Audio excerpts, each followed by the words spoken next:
And we're on. Hello and welcome to podcast episode 157 of Rope Boxing, where I'm reunited quicker than expected with my old mucker, David Holland. Brother, nice to have you back, mate. Thank you, mate. Yeah, so it's sad news. I mean, obviously, everyone's been through my journey on here because we speak about our lives. You know, we tell it all, and we keep everything real on here. Yes, for sadly, my dad finally gave up the fight last Sunday and peacefully passed away. So just trying to navigate life that's going to be different forever now. So I wasn't here last week, and yeah, like you said, sooner than expected. But doing this, you know, it takes your mind off stuff, and I love doing this anyway. And we get to talk about a great show from the weekend. But yeah, sad times. Got funerals planned and things going on, but glad to be back, mate. And thanks to Sam for last week who stepped in and you had a great show and that. Yeah, so yeah, life's different for me now, mate. But as they say, mate, the show must go on. So here we are. Well, let's dedicate this episode, mate, to your dad, to Pat Holland. Let's put this in memory of your dad, mate. Before we jump in, as usual, if you're new to the channel, please like, share, and subscribe. Talking of that, we done a tweet. Yeah, I haven't done. Yeah, Dave's doing his finger wagging there. I done a tweet of the weekend. 1.3 million viewed it, Dave. It was obviously Dave Allen. Most people have seen it on TalkSport, having his view on the Eubank Jr. Conor Benn fight. As I say, 1.3 million have watched it so far. I haven't checked it since. It's going to go up. It keeps going up. I can't keep up with the tweets. I wish those 1.3 million people was actually subscribed to our YouTube channel, not just look at our content. Do you know what I mean? When I saw that, I thought, oh my God, we finally cracked it. This is it. We've taken off. But it gained. I mean, I followed it, obviously, and I could see it on mine, and it gained some traction, by the way. Like I don't know whether you got in there first or what. I don't know how it happened, but yeah, I think so. And they've actually used it on TalkSport, that actual clip. Jim White and Simon Jordan were talking about that actual bit because it's obviously gone viral, if you like. And yeah, I think we've gained like 3 extra subscribers in 1.3 million. Well, yeah, we'd have to hit 1 billion before we get 10. But so you actually used your tweet with Rope Dope on there, yeah? Our tweet, yeah. Our Rope Dope, yeah. They're still coming through now, but nobody's like sharing them, subscribing to the YouTube channel. Please, guys, just crack on. You know, get those algorithms going. You know, if you like that content, you'll like even more of our stuff as we keep going through the weeks and weeks and weeks. So let's keep those tweets going, mate. Let's keep those tweets going. But let's jump into the bit of boxing now. Obviously, obviously just been talking about Dave Allen there and his thoughts and opinions and views of what he saw on Saturday night. Unfinished business at the Tottenham Hotspur Stadium. Eubank Jr, Conor Benn, part 2. I've written a banner there, guys. Now it is unfinished business. It certainly is for me. And it certainly is for a lot of people. Unanimous decision win for Conor Benn, Dave. Eubank Jr dropped twice in round 12. I said to Sam last weekend, mate, even though me and you have spoken about the first one, the WWE script, the eggs, we don't need to go through the whole thing. It was fantastic. When we come to do a review of the year, it will be in the conversation as fight of the year contender, events, memorable moments. It can't be topped. And going into fight week, I said to Sam, I'm still not feeling the fight week vibe like I normally do. I've just got the David Benavidez and Anthony Yarde's arrivals on, and I'm a bit more up for that because it's something different. But even though it's really good the first time, mate, I didn't feel it. And going into fight night Saturday night, I had my beers, I had my pizza, I had my snacks ready to go.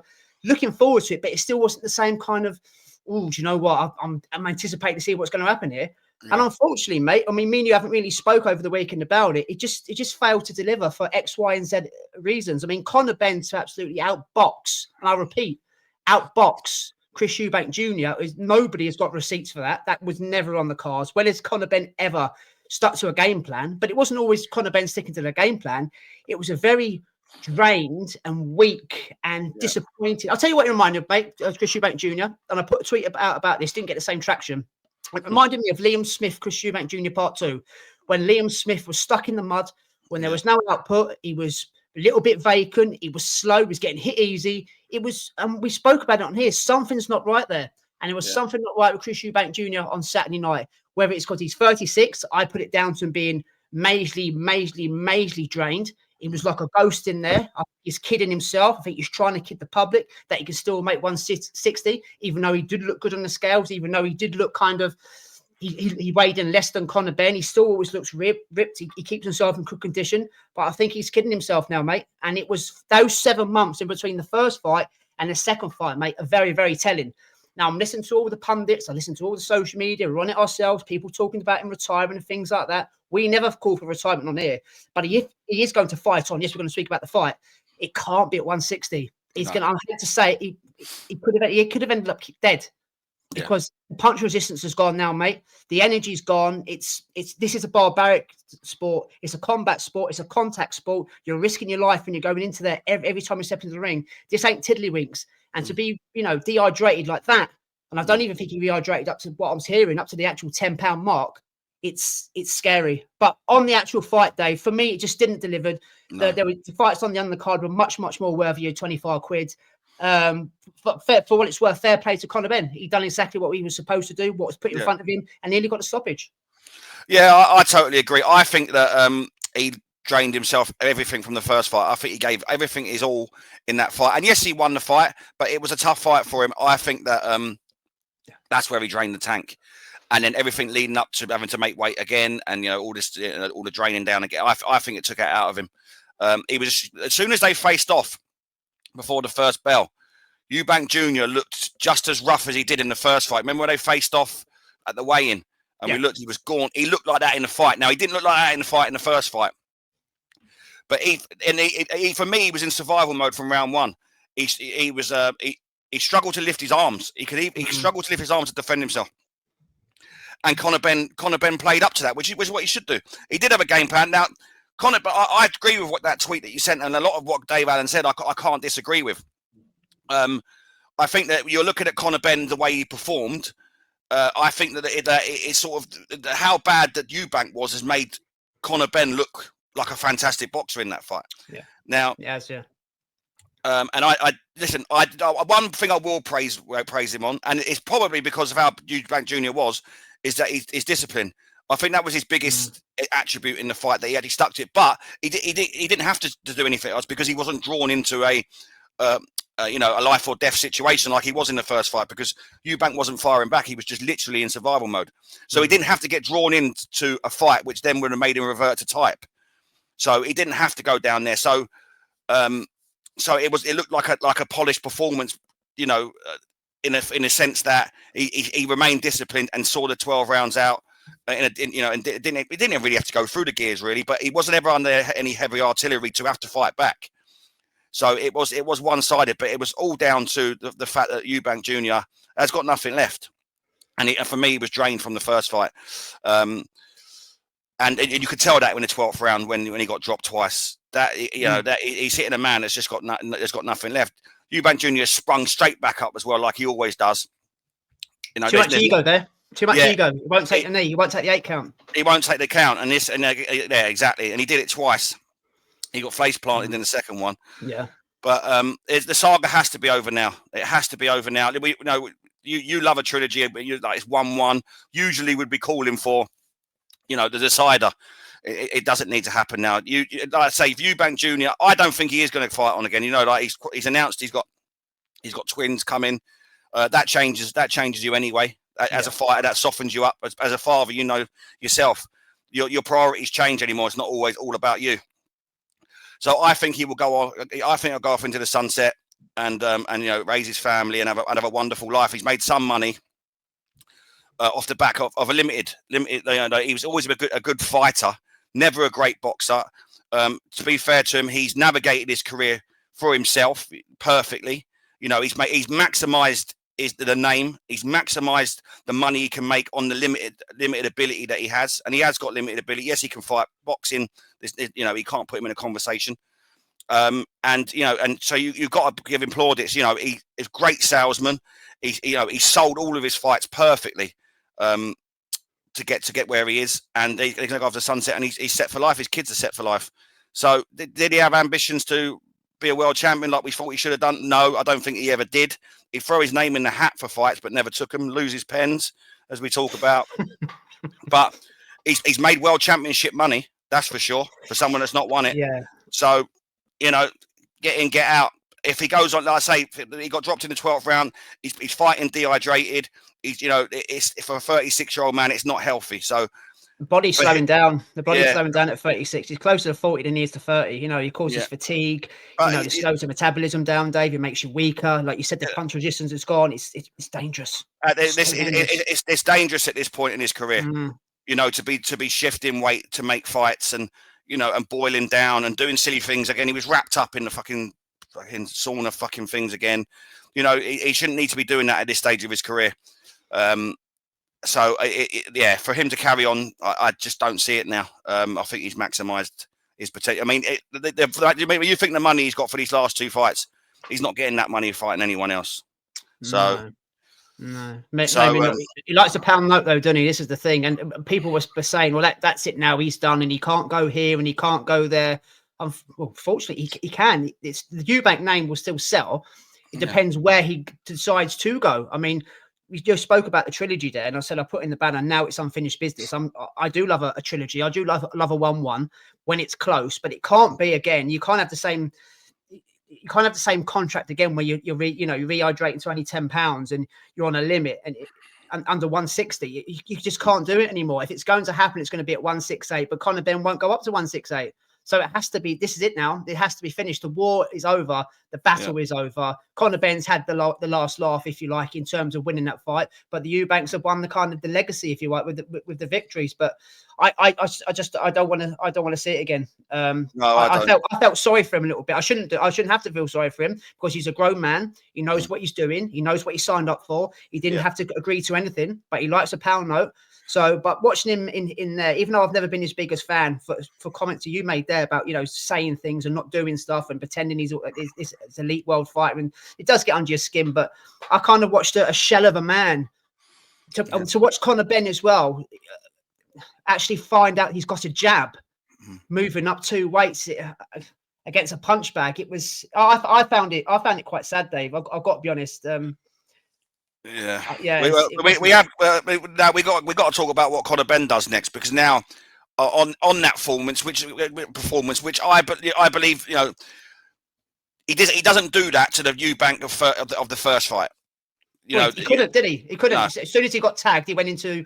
That's what I'm saying. He can't follow a game plan. The game plan wouldn't have been, and even in the first fight, from my understanding, would have go out there and start swinging haymakers. Even his dad kept saying he was swinging shots from Germany and South Africa. That wasn't the game plan. You've got to be a bit more disciplined than that. As soon as he got tagged, you know, he went after him. This time, he didn't get tagged. That's the point. He didn't get tagged. That's what I mean. It doesn't then revert to type. But you know, it's easy for Nigel Benn to say that, because Nigel Benn was most dangerous when he was hurt.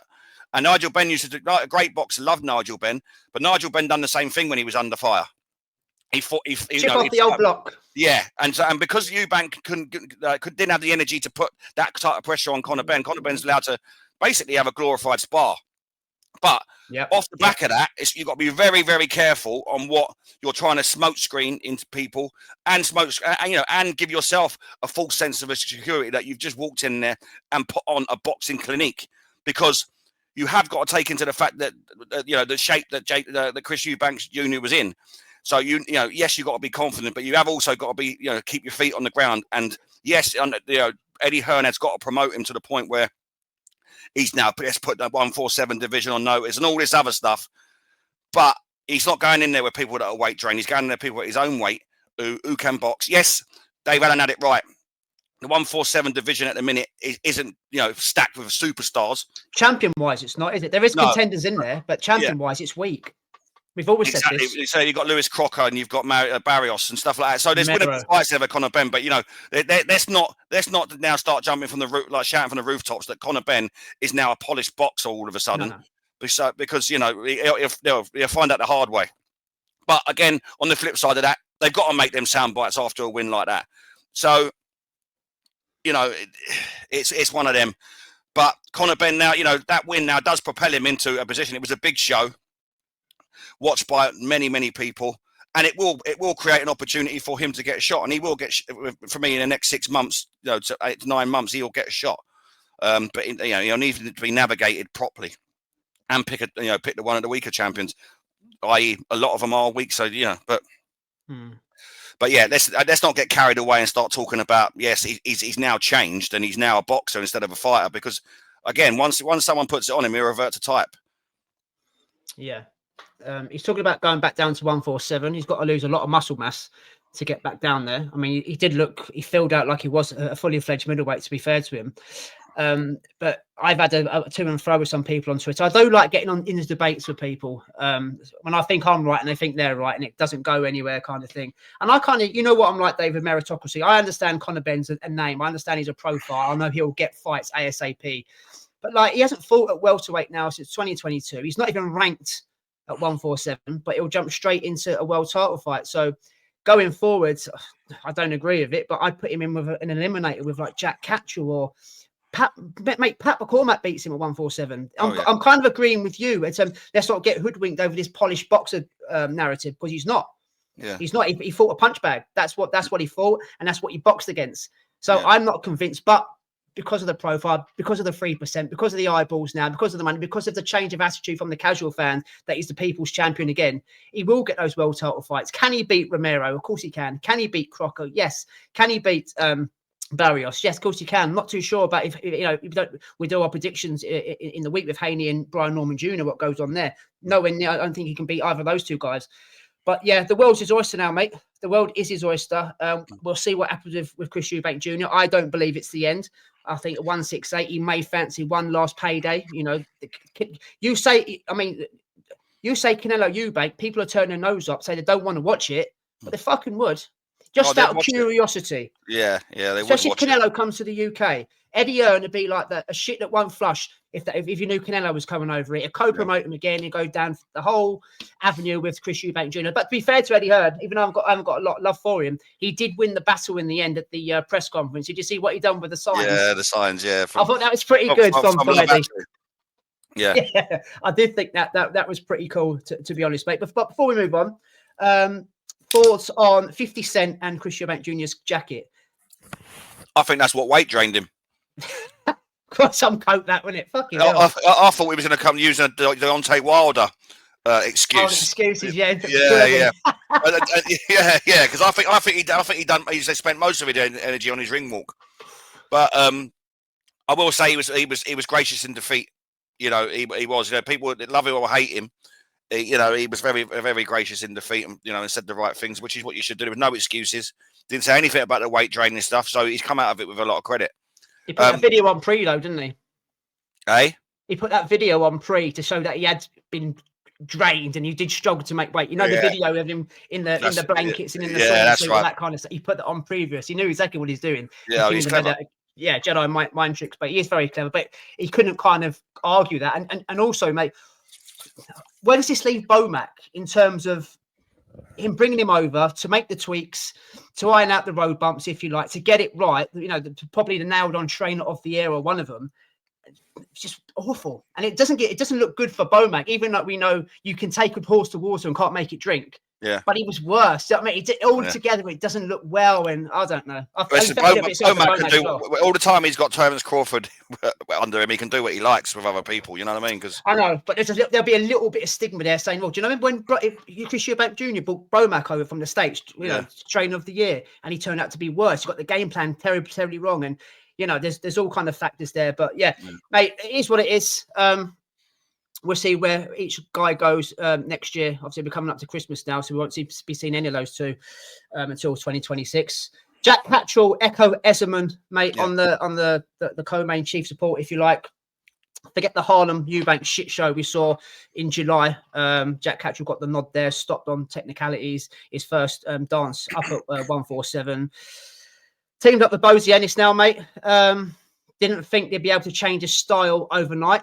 He hasn't changed it overnight, but you can see the Bozy Ennis effects. The rounds 1 to 5, I thought it was brilliant in terms of coming forward, lots of output, aggression, letting that left hand go, dropping Echo Esserman in round 4. I thought, okay, I like this. This is what we've been calling out for so long. This is why you lost to Barboza, because your output, you're trying to be too accurate, to be too neat and tidy, not enough output, admiring your work, get it. Waiting. Waiting. And this is what I want to see. Fantastic. Mid-rounds, it's like he kind of punched himself out a bit. He's not used to fighting at that pace. Echo Esserman started coming back into the fight, but he was just kind of pressing. The kind of the output dropped sort of thing. And I got a little bit bored. And again, going backwards and forwards with people on Twitter, I found it a little bit boring. It was the only fight of the night that me and my missus, I was texting you that fight, they'd gone to our phones because I lost interest. And then it went kind of tits up with the referee kind of spoiling Jack Catterall's performance, which we'll elaborate on because I think it's the main talking point. But Jack Catterall 1-5, mate, under Bosey, I thought he was a little bit 2.0-ish, wasn't it, from Jack? I liked it. I did like it. And it's, you know, and most people will when you've watched Jack Catterall's career, because again, we mentioned he waits too long. He can put a glass eye to sleep at times. You know, and if the opponent hasn't got a lot of output and he's trying to wait for the perfect shot, it then becomes a stalemate. And then, you know, like you say, people are on their phones and switch off.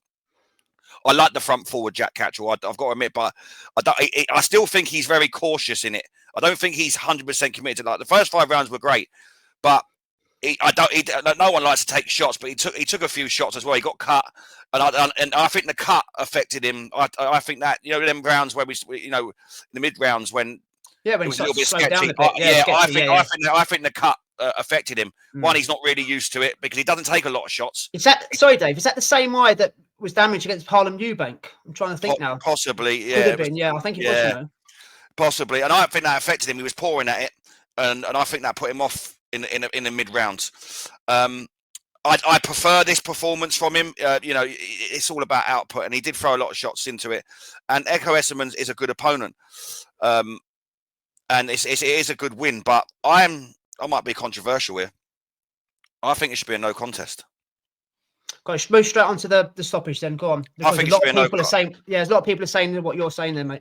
I honestly do. Like Jack Catterall, I think, listen, we want Jack Catterall to be controversial. Well, I say controversial. We wanted him to rock the mic. We wanted him to be a little bit out there because he's been classed as being boring. He's very quiet. He's a hard sell and whatnot. So, you know, any sort of controversy that anything brings ice, it's probably good for him. Like we said, no press is bad press. And, you know, anything. So, you know, but he knew that Deco Esserman went down on one knee and then hit him with a 3-punch combo to drop him. Now, if you're not going to just now, I go back to Paddy Donovan and Lewis Crocker, where it went ding, ding, and then after the bell, it was a split second. If the referee is poor as well because the referee is too far away. I think it's his fault, to be honest. To call break. Yeah, possibly. But even if I think it should be like maybe a no contest is a little bit you know, over the top. No. But either the referee should at least give him the 5 minutes to recover because he got iced. He got iced at the end through the ropes because of that 3-punch combo leading up to that. That doesn't happen if he gets recovery time for a foul. Yeah, exactly. Like I say, that 3-punch combo after the referee tried that, went to jump in and he took a knee. Now Jack Catterall knew he took a knee, so he shouldn't have been throwing any more punches. Do you think Jack Catterall heard the ref? In terms of ref was quite, I wouldn't say he was miles away, of course he wasn't, but he was at a distance where where Jack was in the momentum and landed those combinations. And I agree. A lot of people saying he didn't realise he was on his knee. Yes, he did because he was looking down. What was he doing? He dropped in front of him. So you say if you're at this height, and me and you are the same height as we are now, and I hit you, you would go down. Even if you came back up, you'd go down. For me, he knew that he'd gone on took a knee. Well, he didn't take a knee. Maybe buckled his leg, but it was a 3-punch combo after that just completely changed the fight for me. It's the ref supposed to be having a care of duty towards the fighters. Yeah, it looks like he's panicked, Dave. He's made the wrong decision, and next thing we know, Echo Esserman's getting blasted outside the ring. Got a gas mask on.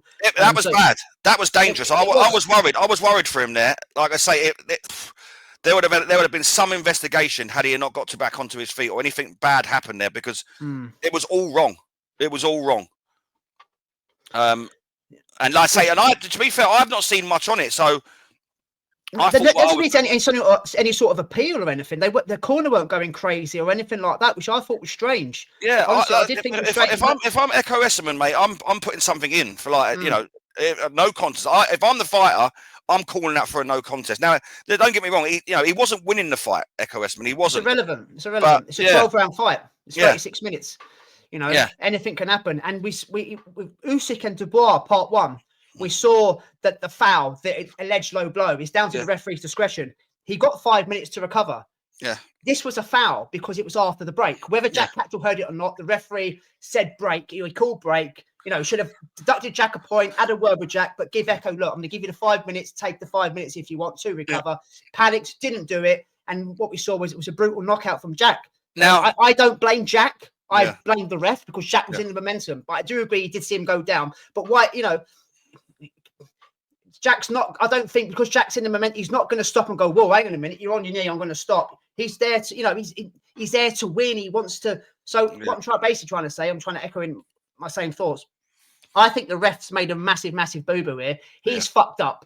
And he may have got away with one because, as you said there, we haven't heard anything since. Maybe there has been an appeal. I haven't heard Frank Warren say anything that he's going to go down the route of an appeal or anything like that. But if it was a no contest, mate, the way you're describing it and the way it came across, if you're going to go by the rules, then it's perfectly viable, I think. Yeah, like I say, if he offers Echo Esserman the 5 minutes and Echo Esserman says, no, I'm okay, we'll carry on, then that's on him. It's on him. But that wasn't even offered, and he got fucking ice. And now Echo Esserman is known as a solid opponent. You very ready. You get. He's a hard night's work. You do well to stop him, but to ice him like that, it just all seems wrong, mate. And when he was in there on oxygen, I was worried, mate. And I was thinking, this is bad. Jack was worried. Jack was on his knees, kind of. He looked. Yeah. Oh shit. But do you also think that maybe? I mean, I don't want to say that he didn't care, and it's the only reason he was on his knees and praying and all that sort of stuff. Do you think that because of that controversy, he was more like that? Possibly. Do you think he was slightly worried that this could, that it was a concern that maybe that wasn't right, that whole situation?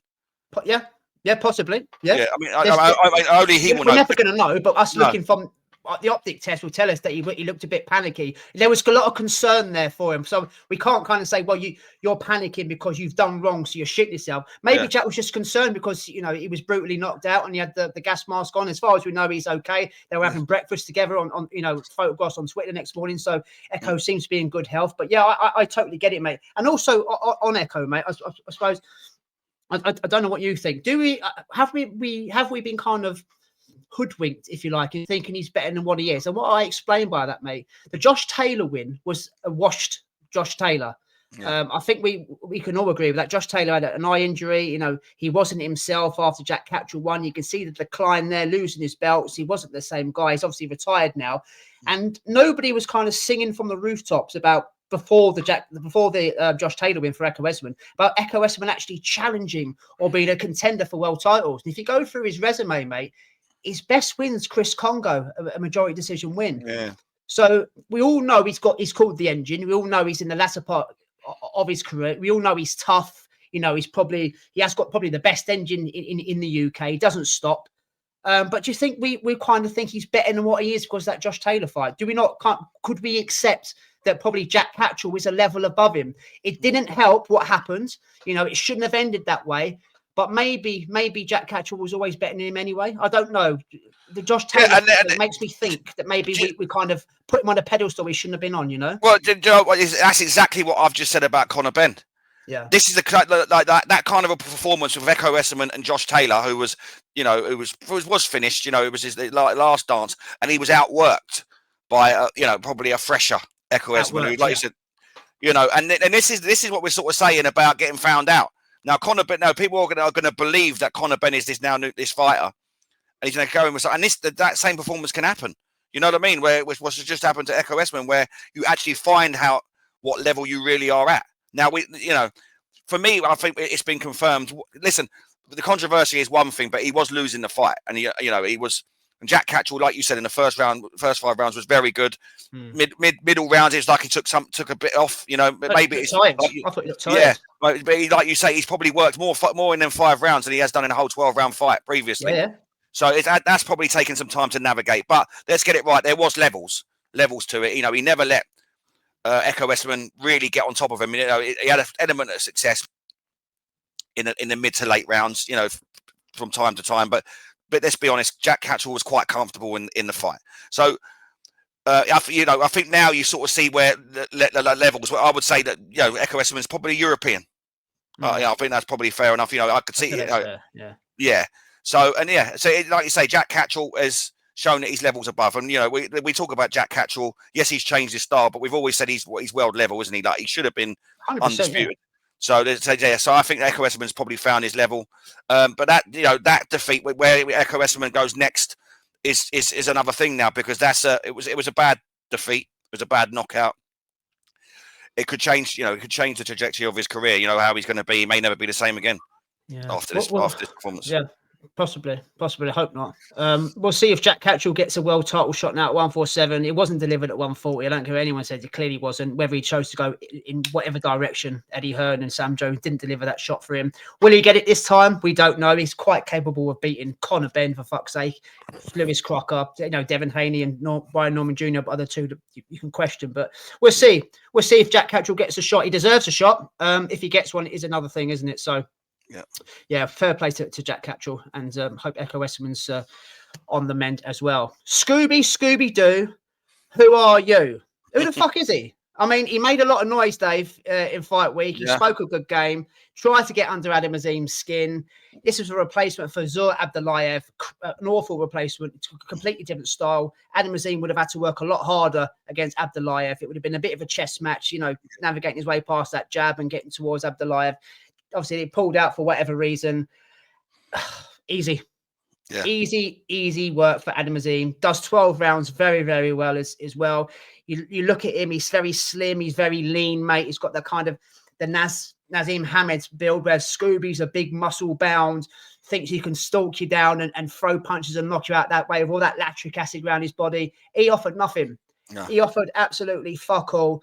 This guy was supposed to be a knockout artist at club level, going to step up now and show the world he's the guy to go and beat the world, be the next undisputed champion. All the waffle that came out of his mouth. He offered absolutely nothing.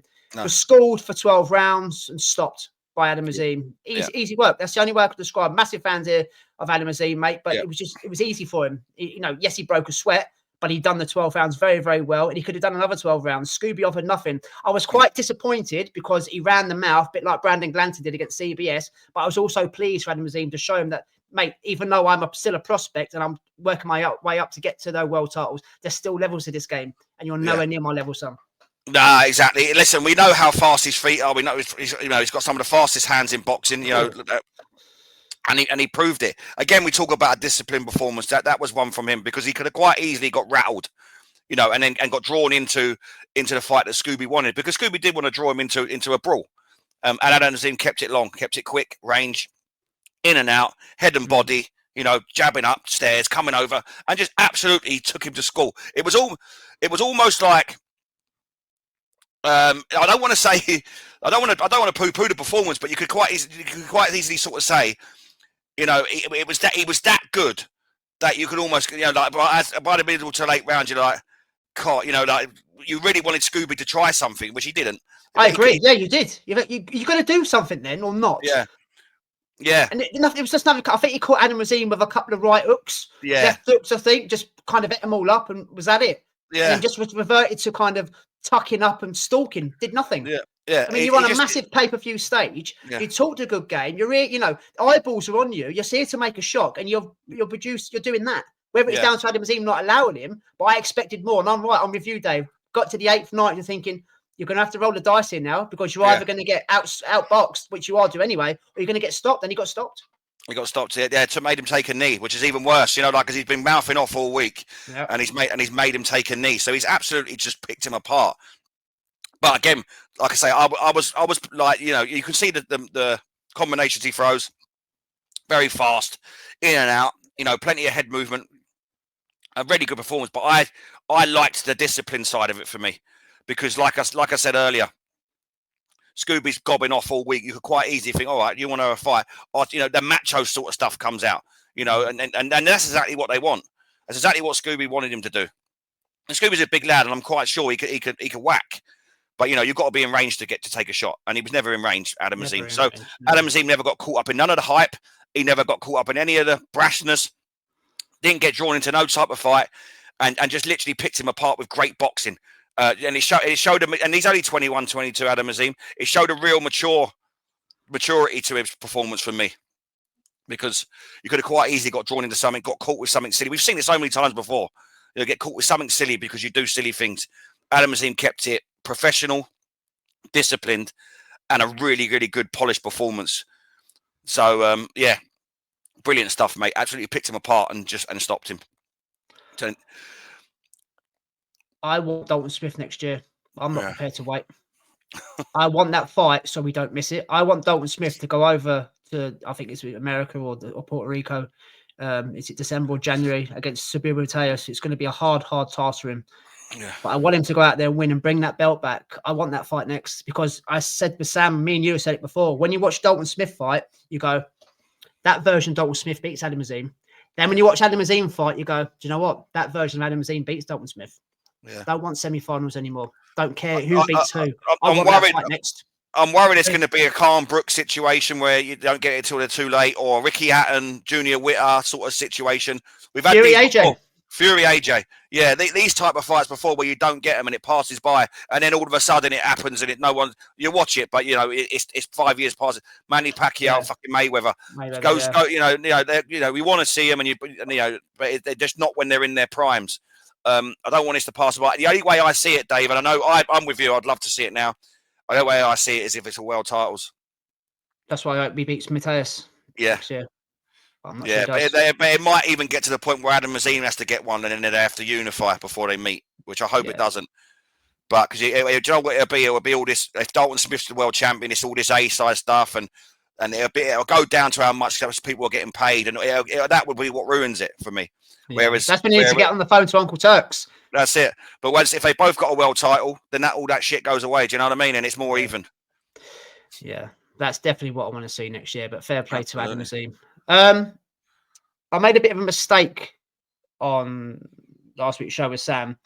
Richard Riakphore against Tommy Welch. I went for Tommy Welch to get the win because I'm still not on the midnight train with Riakphore. He's 35 now, mate. Don't get me wrong. He's carried the power up from cruiserweight up to heavyweight. He took care of his opponent in 2 rounds, knocked him down 3 times. Don't get me wrong, Tommy Welch weren't hurt, but you can see he's been around the small hall scenes.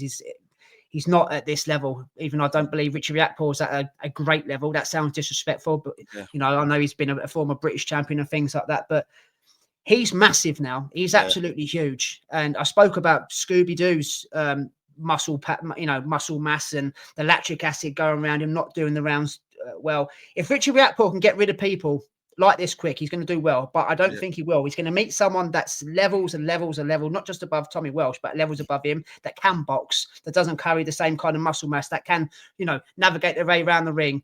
I just find, even though he hasn't done anything wrong yet at heavyweight, I know the level of opponents have been rubbish. I just thought that there was something in the air for the Eubank combination, the Brighton connection, and selling himself well with his dad and TalkSport. I thought he might take his chance, but how wrong was I? It just seems something missing with Richard Riakphore's game. And he's calling out domestic opponents at 35. So you're talking that you're like your Dave Allens, your Fraser Clarks, your David Adelaide's, these kind of guys. At 35, I would expect to come out of his mouth now as a heavyweight. Look, I need to kick on now. I've struggled at cruiser. I fell at the final hurdle against Chris Smith on my big night. Right, that's it now. I need to go aim for the top. Does he doubt himself wanting domestic, or does he think he can get 3 or 4 fights at domestic and then jump up to take on the big boys? I don't know. I want him to do well. I want every boxer to do well. I like Richie Riakphore, big, strong, Adonis, handsome, very sellable, very marketable. But as down at cruiserweight, there's something missing from his game. For me personally, I could be completely wrong, Dave, where I say, I can't see you getting to the top, brother. I don't know. What do you think, mate? I totally agree. He's done exactly what he's supposed to do. Welch in 2 rounds. Yeah, exactly. And listen, he threw some lovely shots in the fight. He looked good against a limited opponent, and you can only beat what's put in front of you, and that's what he did. But I look at him the same way. I look at him being very beatable. So every time he's up against someone, anyone, you're always giving his opponent a chance. Now, it's not to say that he's awful at what he does. I just feel like he's at a level, and I think we've already found his level. So it's Derek now. He's moved up. We felt like that about him as a cruiserweight. So he's moved up to heavyweight now, and I still think we're at British level. I think that he's calling out British level opponents because I think he knows his level himself. Because he knows. So he's not kidding himself. Do you know what I mean? And that's fair enough. I'm quite okay with that. You know what I mean? And the thing is, in the British heavyweight scene, Frank Warren's got God knows how many heavyweights. There was a round robin there between guys. They're all names. You know what I mean? You could put him in, like you said, with Fraser Clark or Jamie TKV and all these guys, and he wouldn't be out of place. So there's probably money to be made for him at heavyweight against very domestic level guys. So he's probably thought, this is where I'm going to make my coin. So this is what I'm going to do. He can't be calling out that the greats. He's just not there. Mm. So I think he knows his level, and I think that's where he's shouting his, he's rocking the mic. I mean, like I say, there's plenty of work out there in the heavyweight division domestically. There is a lot out there. So plus he's with Boxer, who now got that 4-fight deal, haven't they, with the BBC, and obviously Boxer have got big phrase.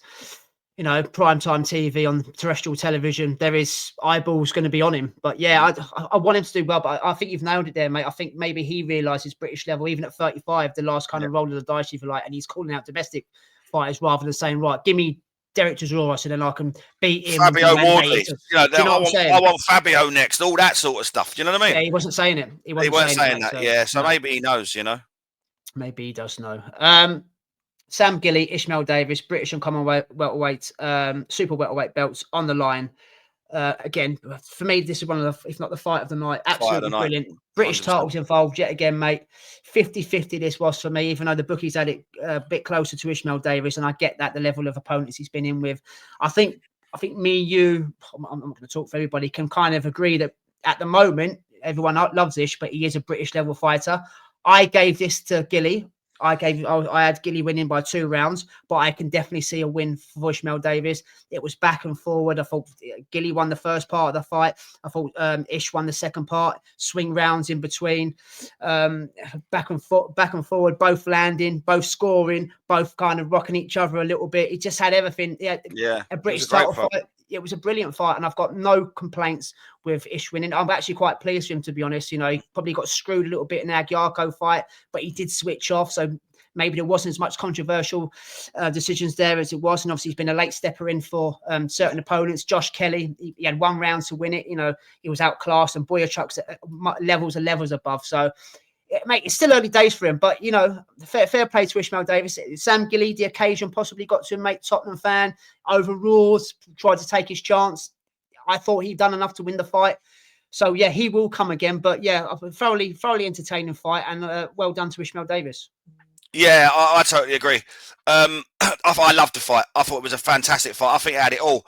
It had moments where they were biting down on their gum shield, centre of the ring, throwing massive uppercuts from both fighters. I thought they both played their part in a great British title fight. This is what the British title fight is all about, mate. They deliver. If I'm a promoter, I'm putting a British title fight as co-main, and I don't care who is on that card. On that card, because they've really disappoint. And see, you had Gilly versus Davis in the co-main just before Conor Benn Eubank. The atmosphere was fantastic anyway. It would have been even better because people would have been buzzing after that fight. Non-stop. Like Gilly come out the traps very fast. I think he bamboozled Davis a little bit. I didn't think it took Davis a long time to adjust to that. And I felt that Gilly built up a good lead going into the second fast part of the fight. But Davis came back, showed some real grit, some real heart, and caught Gilly with some big shots and rocked Gilly as well. He did, yeah. But I'm with you. Going into the 12th round, I had it a draw. And Gilly rocked him in the 12th. Davis, and that was you edged it to Gilly, did you? You edged it to Gilly as well. I edged it by 1 round. Yeah. Now, and it was based on that because Gilly had the first part of the fight great, middle to late rounds. Davis clawed it back, and then at the end of the fight, just at the last knockings of the fight, Gilly caught Davis, and Davis was retreating to the corner. He gave everything in the last round, Gilly, didn't he? Yeah, and I think that's what swung it for me. But I would have been okay with a draw. But again, it was a great fight. But I do feel a little bit of bias. Maybe swung it a little bit towards Davis. I don't want to poo-poo a great fight. But It's a home fighter. It's a home fighter. You're going to get some of the commentary all through the night was dog shit, Dave. People were respecting the trade like Adam Smith have literally gone down the DAZN matchroom route and licked arse. Talking about, we gave Jack Catterall his flowers, but he was talking like it was like a mix between Floyd Mayweather Jr. and Gennady Golovkin at times. What? I like Adam Smith, and I do. And what he done at Ricky Hatton's funeral was fantastic. The speech. But he does get a little bit carried away in some of the things that he says. He's a little bit over the top in the way that he commentates. Now, I do like him as a commentator. I do. But You can understand why he's working for the home broadcast, and yeah, kind but some of it's we're ridiculous. boxing fans. We can make our own minds up, but I agree. Sorry to interrupt, but it is annoying at times because you're watching a completely different fight to them.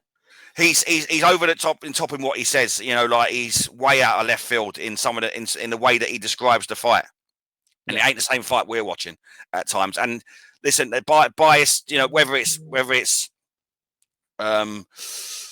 way that, you know, whether it's premeditated or not, there is bias there, and you can. And it's very evident in the DAZN commentary at times. Definitely, mate. Going back just quickly to Ishmael Davis and going forward, Sam Gilly will definitely come again. You know, he's a former Commonwealth champion. This was his belt that he lost. Yeah. There's no reason why he can't come back again. But sticking with Ish, we kind of agreed that he's at a British level at the moment. He's probably good enough to be European, possibly fringe world level. But there's British domestic fights. I know you're a massive fan of the guy of British fighters defending their belt 3 times and keeping it. Yeah. So for 2026, how about this, right? I'm not saying to go down this route at all, but they're all fantastic fights. Ishmael Davis against Sam Eggington, Bilal Fawaz, and Junaid Bostan. Junaid Bostan's got a lot of work to do to get a fucking shot at Ishmael Davis currently. But yes, name value, very good. Sam Egerton retweeted your tweet, by the way. And our tweet. Yeah. I love Sam Egerton. Sam Egerton's a fucking hard night's work, and well, he really, really is. And a guy that started out as a journeyman, wanted to be a journeyman. If he wants to keep the belt, that's what I'm saying. There's 3 names there. Absolutely. Bilal Fawaz on the back of his win against Junaid Bostan as well. That's another great fight. He's better than what we all thought. So he is. Yeah, there's options for this. He's had that Turkey money as well. You know, he likes a late call to step in. So he's had a great backstory as well. Father at 14, been to jail. You know, not much of an amateur career. I think everyone kind of fallen in love with it with Ishmael Davis. You know, so fair play to him, mate. And just quickly before we move over to Mexico. 20-year-old flyweight Mickey Talon from Liverpool, 5th round KO of his opponent at flyweight. Keep an eye on him, guys. 11-0 now. Very, very good prospect, if you like, at 112 pounds. We'll move on to Mexico. San Luis Potosi. I've probably said that completely wrong. Like I said to Sam the other day, it doesn't matter. It's in Mexico. It was a homecoming for Rafael Espinoza, back on home turf. The WBO World Featherweight Champion, mate. Defending his title for the 4th time, I think it was. A 10th round KO of his opponent, Arnold Khegai or Khegai, whichever way you want to pronounce it. His team had seen enough, pulled him out of the fight. Had success early on, but this guy, I mean, we started speaking about him when he kind of burst onto the scene, when he got that shot against Robbie Ramirez, mate. And he's got better and better. And this guy's a beast. Yeah. I put there on the banner, mate, who beats Espinoza at 126. I'm a massive Nick Ball fan. We both are. We love what he brings. Only the UK is only, world champion. He goes through him. Well, I've got to correct you there, mate. We've got 2 now. What was the other one? Fabio Wardley. Yeah, of course you have, yeah. Yes, beg my pardon. Yeah, that literally happened today, didn't it? Email champ, but yeah. We'll obviously speak about that tomorrow. We're going to do a news episode tomorrow. Yeah. But Khegai, mate, beginning of the fight, he crouched down, he threw overhand rights, overhand lefts, connected with, the 6'2" Espinoza. He just set him all up. He said, all you got? I'm going to stalk forward. I've got that long jab, use it as a rangefinder, use it as a round rod, bam, bam, bam, bam, bam, bam, bam, bam, bam. The amount of pressure, and output from that guy, a guy that weighed in at 125.5, didn't even make, just under championship weight. Look absolutely fantastic on the scale, a bit like the Fundoras do. Yeah, this guy's a monster. This guy is a monster, and I don't see anybody that can beat him at 126 at the moment, Dave. I really can't. No, I can't. Like I say, I was a little bit concerned about how many right hands that he took, and I did think, is that maybe a blueprint there? You know what I mean? He's got to be careful. His left hand was quite low, so he caught quite a lot of right hands. But those shots, sorry to interrupt, but those shots, they just bounced off him. They just ate him up. Yeah, he ate him up. But, there is no... It's a bit like Rocky Williams, Arvin Drago, when Apollo started landing shots and you're just betting, 9 times out of 10, someone would have been, hurt or rocked or vacant. You're just literally coming back at me. What the fuck is this? He's a monster. Yeah, I mean, it's soul destroying when you're throwing your best shots and it's just bouncing off of them. But that was my only concern with Espinoza. I was thinking, you don't want to be eating too many of them, but he must have felt the power and felt comfortable with it and thought, I'm just going to walk you down, stalk you, break you down. and stop you is exactly what he did. He's so rangy, like you said there. He's like Fundora in everything he does. He's tall, rangy, he's gangly, he's awkward, and if he's got you on the ropes, he just picks you apart. And that's exactly what he did I forget the name of the guy, his opponent, but did you see the stoppage at the end where the ref counted him out? So all of his team were in the ring.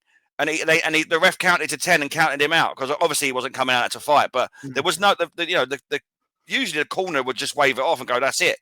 But the ref still had to do the count and count him out. So it's gone down as a TKO victory. Yeah, rather than an RTD. Yeah. Yeah. I've not seen that before. Usually they just wave it off, didn't they? That's it. Maybe didn't want to be known as a quitter on BoxRec, Dave. Maybe Maybe yeah. Who knows? But it was a good performance, and like you said there, I worry for Nick Ball. One. We always talk about his size. His size up against Espinoza is a nightmare anyway. But Espinoza's so tall, rangy, and gangly that I think he can keep Nick Ball at range. Now Nick Ball does come in low, throw shots up. He is all pressure. I don't think he carries enough power to get rid of him.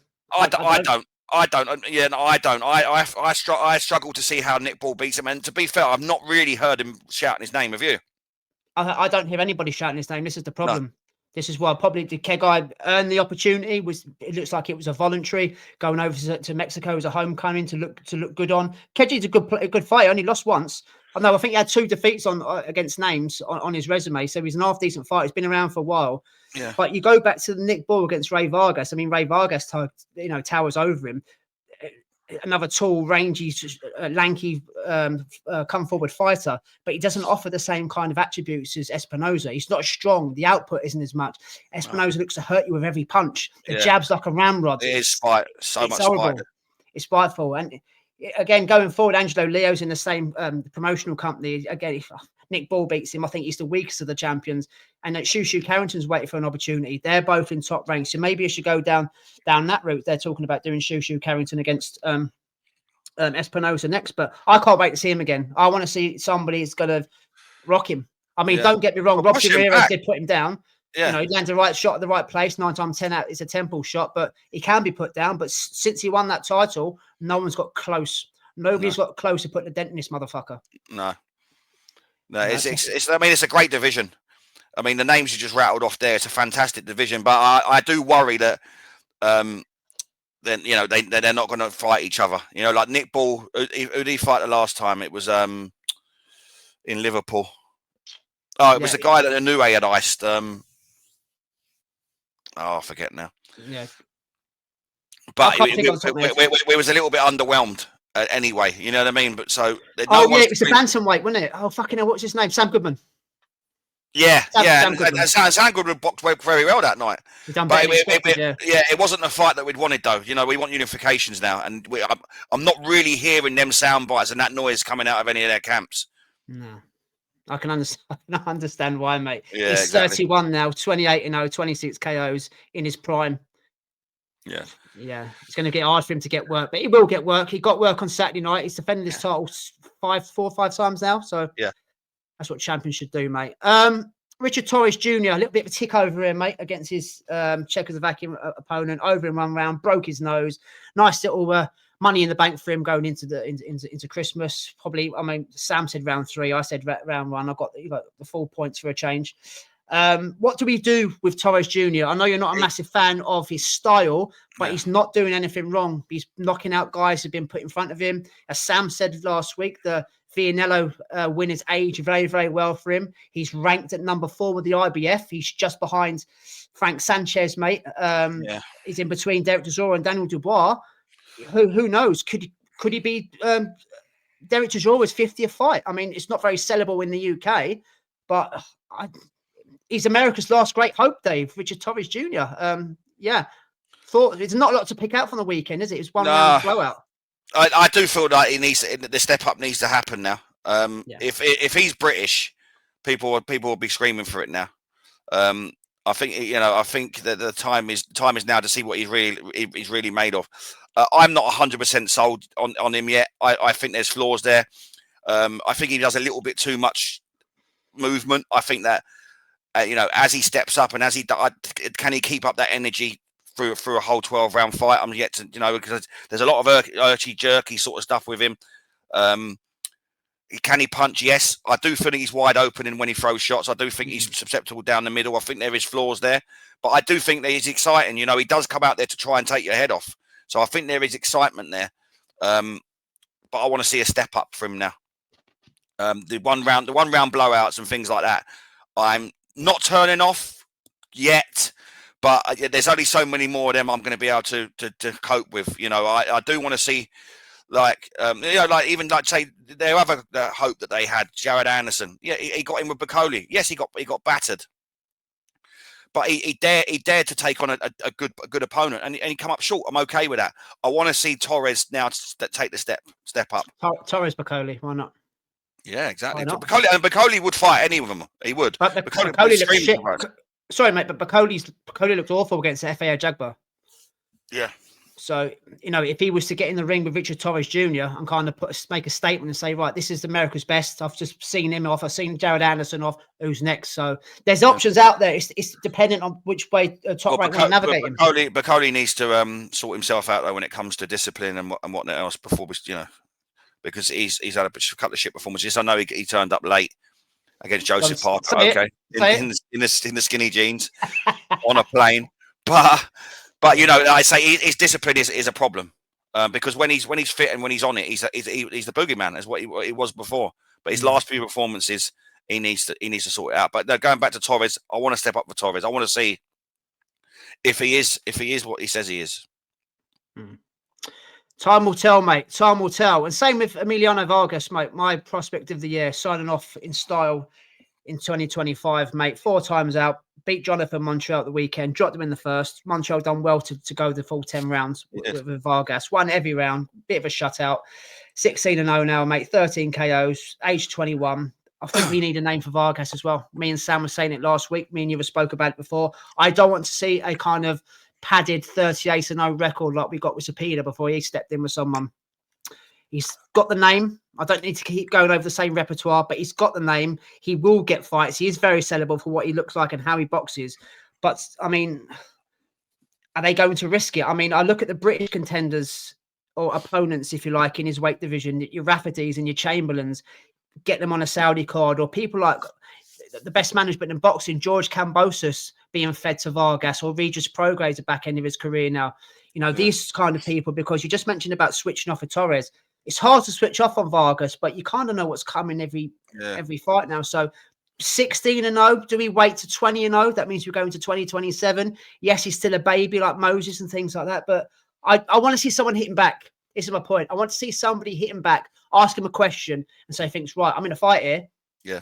Let's see what I do when I've hit the canvas. Let's see what I can do when I'm not used to this style. So, again, fantastic year for him, mate. But I want to see him in for name in 2026. I agree, but I am pleased that he's got rounds. I say this on all of his fights. His 1 round, 2 round blowouts. Yes, listen, they're great when you first start. But I'm an advocate for rounds. I think rounds define a career. I think because at some point in time when you step up to these levels, you're not going to blast them out, and that's where a lot of fighters get found out. So I think that the fact that he's gone 10 rounds with Montreal, I think that was a good thing. Yes, he won them all. And that's fine. Say he got a knockdown in, like I say, in round 1, and we thought, here we go again. And fair play to Montreal sticking at it, because he could have quite easily spewed it, took a knee, corner pulled him out. And there was times where I thought his corner maybe should. I thought he took a lot of punishment, but he tried from the whole 10 rounds. And but yeah, I'm with you. I worry about Top Rank, especially if they don't have a TV deal and stuff like that. I worry that where the opponents are going to come from. So yeah, where the money's going to come from to pay for the opponents. Well, exactly that. A TV deal helps with a lot of that. With big shows. So I worry that could be a concern going into 2026. But fingers crossed that we start to see names. He's super talented. He throws lovely combinations. He's fast. He's slick. He's spiteful. He's got a good name, like you say. He's sellable. So I do want to see him stepping up, and I'm just pleased that he got rounds. I'm pleased that we're not talking about a 1 round, 2 round blast out, because we wouldn't really have a lot to say. Because I'd just be like, it's the same old thing. So I want rounds from him. He got rounds. I think that's invaluable for him, and I hope he has a big year. What I will say is that fair play. He's been active. That's one thing you can sort of say. So he's had a good year. Won a season, isn't it? Basically, he's fought like once a season, if you like. So winter, isn't he? Yeah. So yeah, in that regard, they're doing well for him. I just want to see some step ups now. Like you, I want someone to push him back, even and see what it's like when he's on the back foot. Because I say offensively, he's fantastic. So let's see what happens when he's under fire himself. I might have to bite down on the gum shield, see what he's made of. So yeah, I'm looking forward to that, to a step up next year. Hopefully, mate. And to end the show, one of our favourites, Jasmina Zapotoczna, first defence of a European title, mate. Flyweight belt, the proper one, the EBU, travelled to France as a voluntary. People should be travelling over to the UK to fight her. She's got a mouth guard, she's got gloves, she will travel. Zapotoczna prevailed in Provence. I don't think it was in Provence, it was in France, but it just sounded good. Unfortunately, for any boxing fans or Jasmina super fans like me and Dave are, the link failed to get the fight on Saturday night. She actually put something on her Instagram that she was ever so sorry. She's trying to get footage so we can go watch it. So without lying, we've had to go through the reports of certain media outlets and news broadcasts reporting about the fight on Saturday night. And what I noticed, Dave, with Jazz, even though we're going to wax lyrical, because there is bias as well and a bit of truth in it, every article I read about Jazz's performance on Saturday night against Justine Lenormand was skills. Yeah, the skill level was a level above. The skills were too much. Lenormand tried, but Jasmina's skill level was just a level above. It was too much. That the counter punching was there. She was making a miss. Kind of what we saw in the last fight against Chloe Watson and the one before that in Maisie Rose Courtney. She's 31 now. She's another one that's into her prime, and she's looking like she's a very, very hard night's work for some of these girls down at flyweight. Yeah. Yeah, she is, and I say we're a massive fan of her. Like I say, she's lovely enough to give us her time regularly. We speak to her off air anyway. We call her a friend. Let's just go out there and say it. We're friends. Well, she is, yeah, she is. And we wish her nothing but the best. And she's gone out there and done a job. Listen, she's always an advocate of being active. Now we've spoken to many women on here, and the activity they don't have enough of it. I think that the Saudi thing has played a massive part in the fact that women's boxing is slowed, and I stand by that. But she went to travel to France, and she showed the world. Let's say she showed the world at Royal Albert Hall how good boxer she actually is, and she really is. In the Chloe Watson fight, she was fantastic in what she done. She bamboozled Chloe Watson. Very composed, isn't she, in what she does? Very composed, very nice, slick, fast. And she can box on the back foot. She's very good at what she does, and she's gone and done the same thing in France. And she's willing to travel. She's travelled, and she's middle of nowhere, by the way, because Sylvia Dooley-Gallagher, who I had on yesterday, go and watch the episode, guys, a 20-minute interview. She was supposed to go out there, but she said it was an absolute nightmare to get there. It was in the middle of nowhere. It was a plane, 2 train rides away in this little village, and the home. It was a home fighter's kind of hometown, if you like. It's a horrible place to get to. But yeah, sorry to take you off, mate. So she's travelled out there. She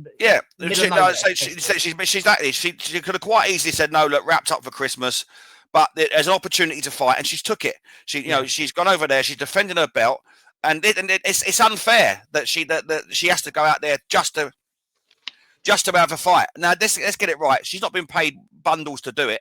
She's probably cost her more to get there. Yeah, cost her. Yeah. But for her to be active, and defend her belt, now she's gone and done that. And fair play to her, because many people would have went, we'll try again next year. But she hasn't, and she's put a good performance on. And she's a road warrior now. That's what we're going to call her next time we speak to her, the road warrior. and fantastic. And like I say, we're massive fans of her and wish her nothing but the best. So, and hopefully, again, we talk activity. Hopefully she's out again next year and in the UK. She deserves to be in the UK. She was fantastic in the Royal Albert Hall female show. And then she's had to go into the deepest, darkest dungeons of France just to get a fight. and it ain't right. But she got the win, and she's, and fantastic for her. Yeah. And still. That EBU belt, my thoughts on sanctioning bodies, but it's affiliated with the WBC. You normally get your good rankings. They've been affiliated since 1960 something. So I had a nosy at the rankings and belts available. So hopefully, talking about 2026, there's a silver belt and an international belt that are both vacant. Hopefully, Jazz can get the call and start taking on. She's above British level now. if she can get the call and get Japanese fighters or go to Japan, your Mexican, your South American fighters and kind of transport her into that world title challenge. Yes, Gabriel Fundora is at the moment, but she's not going to stay there forever. So the opportunity should kind of come her way. Fingers crossed, you know. Listen, we talk about females being, you know, there's either elite or there's nothing in between. If you're going to talk in that world, Jazz is world level.